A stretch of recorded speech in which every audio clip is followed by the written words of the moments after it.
People are saying King Von, you know, he ended KI.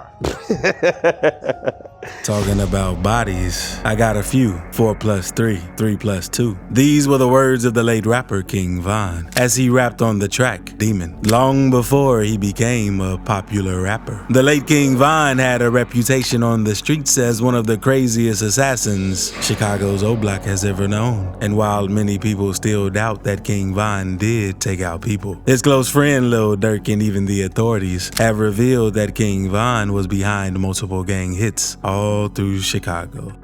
King Von hits.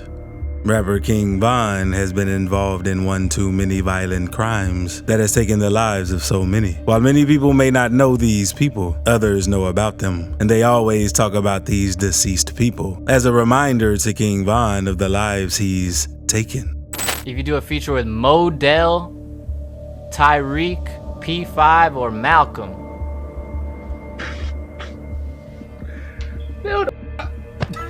look how folks look. That's a no, right? I'm assuming that's a no. Hey, supposed to talk to you on some post.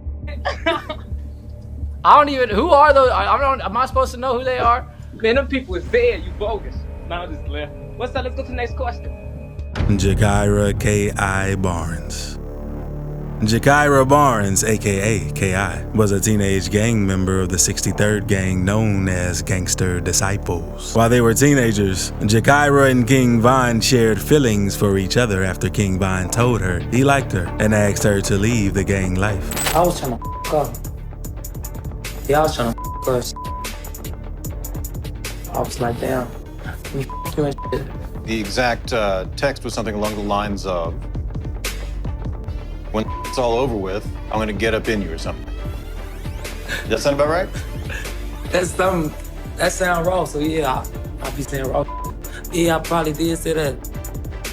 I called the, I talked on the phone too. Jakira, on the other hand, didn't believe that King Von liked her. According to Jakira's best friend, she believed that King Von only wanted to take her life, and he didn't like her to date her. Yeah, he wanted to be her boyfriend. She just felt like he was trying to set her up and kill her. That's what she told me. She's like, I think he's just trying to kill me. He don't like me. What's the life?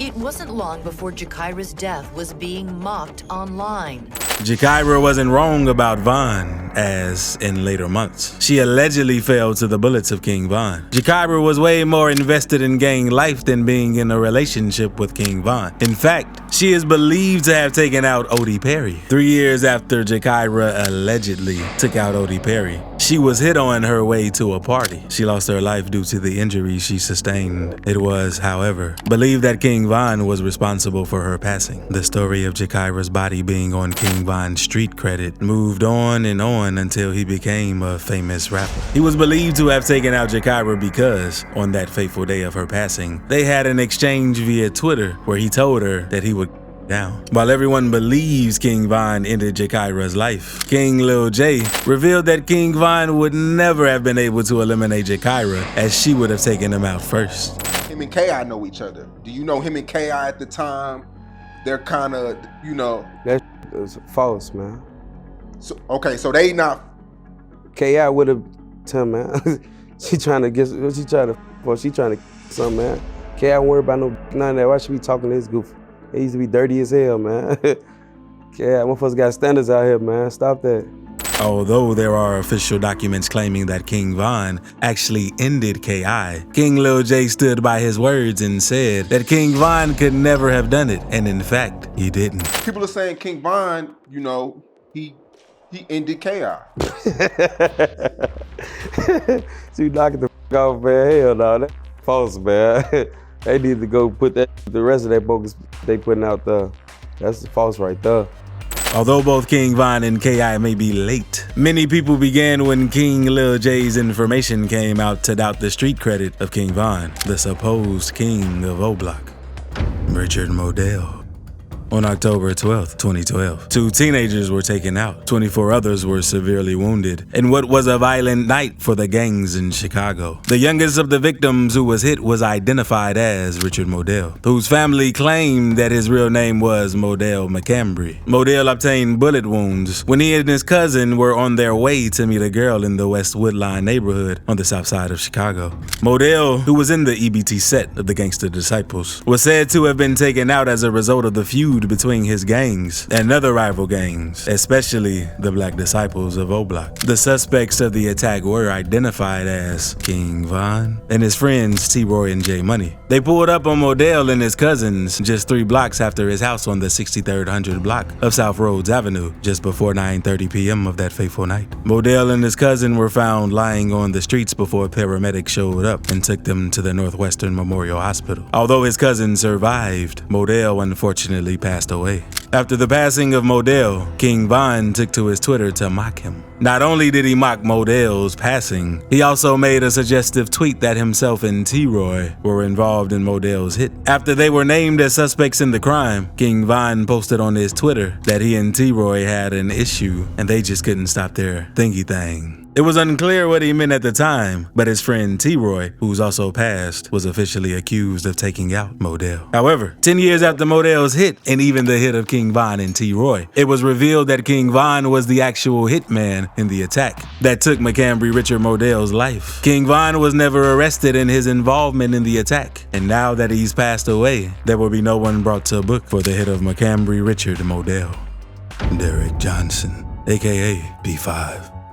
P5 was a known gangster on the streets of Chicago, but he didn't live in the popular gang streets like O-Block and Tuckerville. P5 was a gangster from Gyro City, but he met his end on the streets of Tuckerville after King Von, J Money, and Big A went out hunting for ops to gun down. Even after he became a rapper, King Von always talked about how the month of October was the real Halloween because of the number of bodies he caught in that month alone, and he did so in the space of a couple of days and weeks. According to reports, P5, who was 23 years old at the time, received multiple bullet wounds after he was attacked at 9:13 a.m. and on the 6200 block of South Eberhard Avenue in Chicago. A couple of minutes after the attack, paramedics arrived and rushed the injured man to the hospital. No arrests were made, but the street had their suspicions. While many claimed King Von was the one who pulled the trigger, others argued that it was one of his friends, J Money or Big A. However, King Von's tweet before P5 was taken out made it difficult for people not to point fingers at him. In his tweet, he wrote,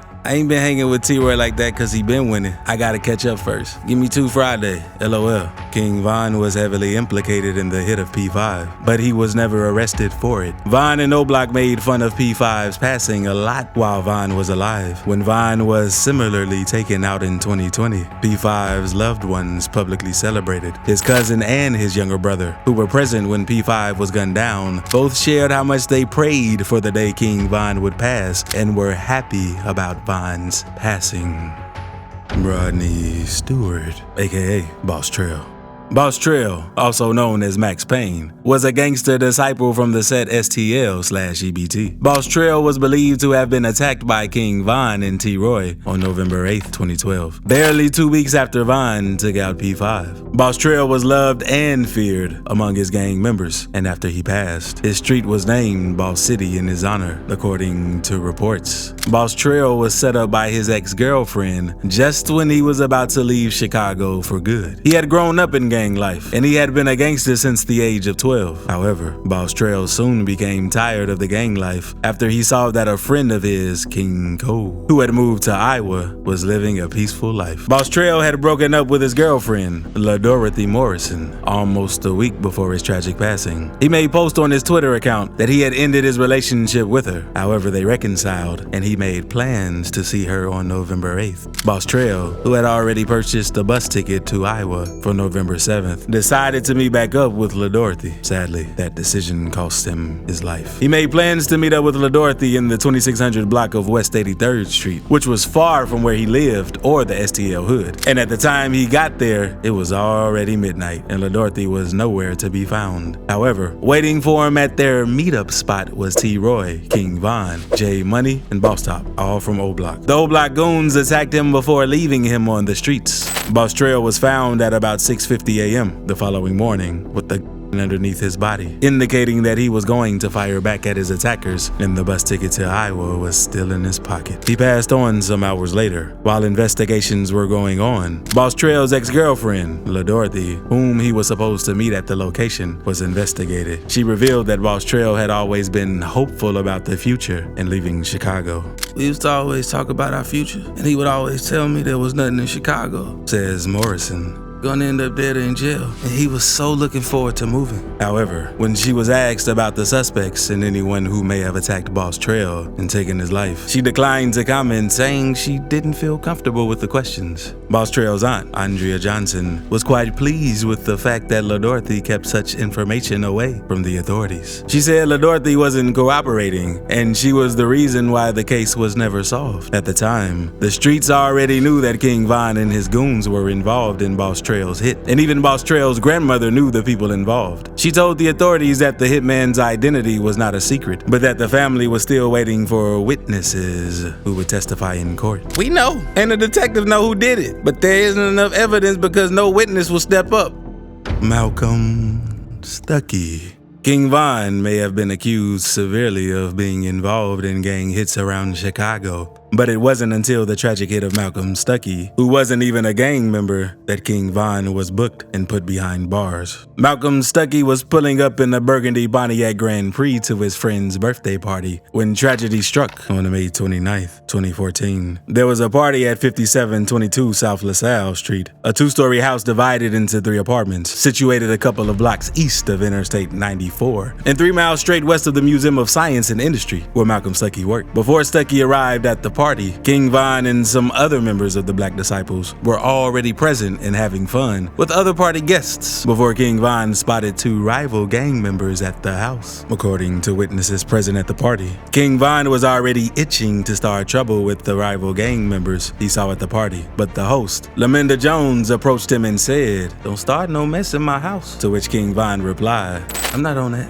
Shortly after the conversation with Laminda Jones, King Von left the party with one of his friends and told another friend who was at the party that he would be back. And when he returned, the children needed to be inside, just like he said. King Von returned to the party, but not empty-handed. The rapper showed up with a .40 caliber Smith & Wesson. Malcolm Stuckey, who friends and relatives said wasn't in the gang, had just arrived at the party when King Von returned with another Black disciple named Michael Wade. Stuckey and other partygoers planned to play basketball nearby before returning to eat the food Jones was preparing, as Bennett and Wade cut through an alley behind the house. Stuckey stepped onto the sidewalk to smoke a cigar. However, one of King Von's ops saw him approaching them as they were playing basketball, and he ran. The op, however, opened fire on King Von, who eventually chased him down to LaSalle Street where the party was going on. However, before they got all the way there, the damage had already been done. Both King Von and Michael Wade had already injured one man in the foot and another in the face,